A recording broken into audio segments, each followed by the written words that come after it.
Hi guys, I'm Allison Mee, a junior at State High, and for debating technological issues, last year I worked with Ashrafur, so this was for 2019 to 2020. Hey, my name is Ashrafur. I'm also a junior, and I did TSA with Allison last year, and we got first at regional. Yeah. Alright, so to start, we are going to be looking at the rules, kind of following our process. Okay, so here is the 2019 to 2020 TSA High School Competitive Events Guide for debating tech that we used to kind of format our cases. And so basically, they will give you a topic related to STEM. Like for ours last year, it was on smartphones and tablets in the hands of small children ages 0 to 8. And then from there, they'll give you three subtopics. So we had smartphones and tablets hinder learning when used in educational settings for children younger than 9 years old. Children are more likely to become addicted to technology if given a smartphone or tablet of their own before age 10. And smartphones and tablets in the hands of small children result in adverse health effects later in life. So, with these three subtopics, we basically had to create six different cases, so pro and con for each subtopic, and you don't know which side of the case or which subtopic you're arguing until the day of the competition. So, by looking at the rules, you basically work with a partner to create your cases, and there's a structure of the debate that's really important to take note of. So, first you have pro speaker, and they have a maximum of 2 minutes. So, what that means is basically in your team of two, you will choose one person to be first speaker and one person to be second speaker. And the first speaker will go first, and that will be from the side of pro. So, pro is like agreeing with the statement. And then you'll have con speaker, which is basically the first speaker on the opposing side. And they have like 2 minutes to give that speech.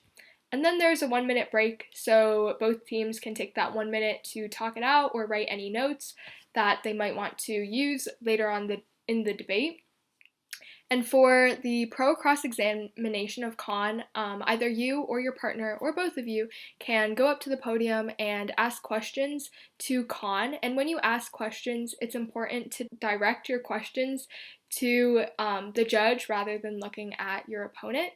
And then you have a con cross examination of pro, and then a break, and then pro rebuttal, which is given by the second speaker, and then con rebuttal, which is given by the second speaker on the opposing team, and that's all assuming if you are on the pro side.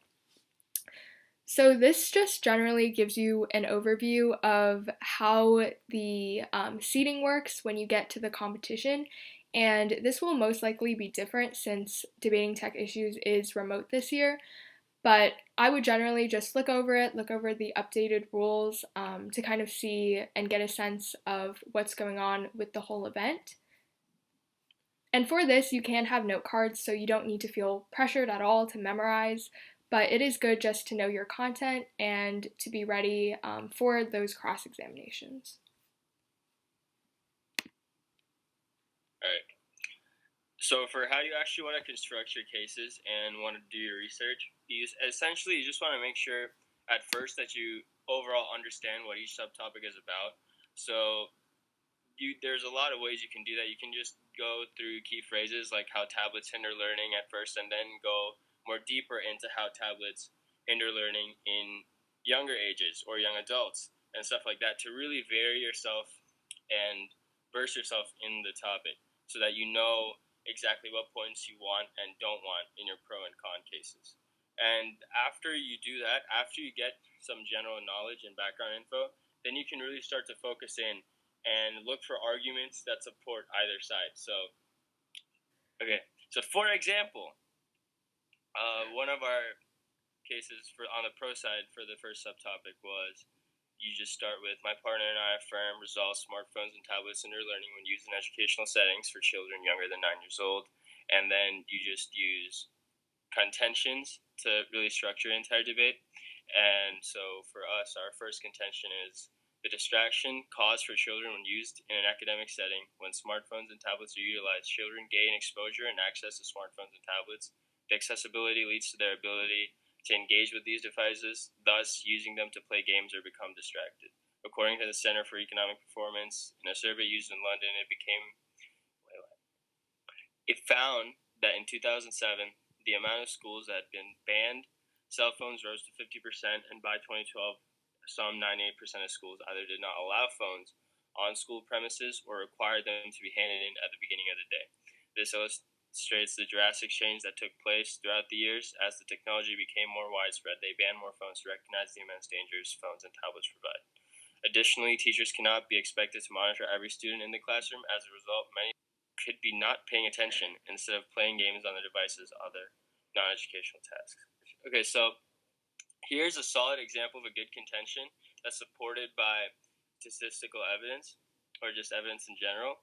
And this is how you want to structure every case you do, whether it's pro or con for any subtopic, is you want to have a good statement first or good contention first, and then you want to support it with evidence and then add whatever you want later.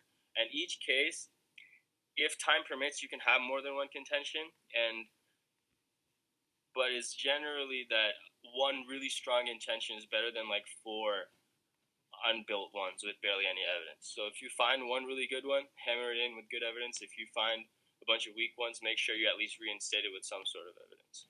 Thank you very much for listening. Good luck in your event. We wish you the best.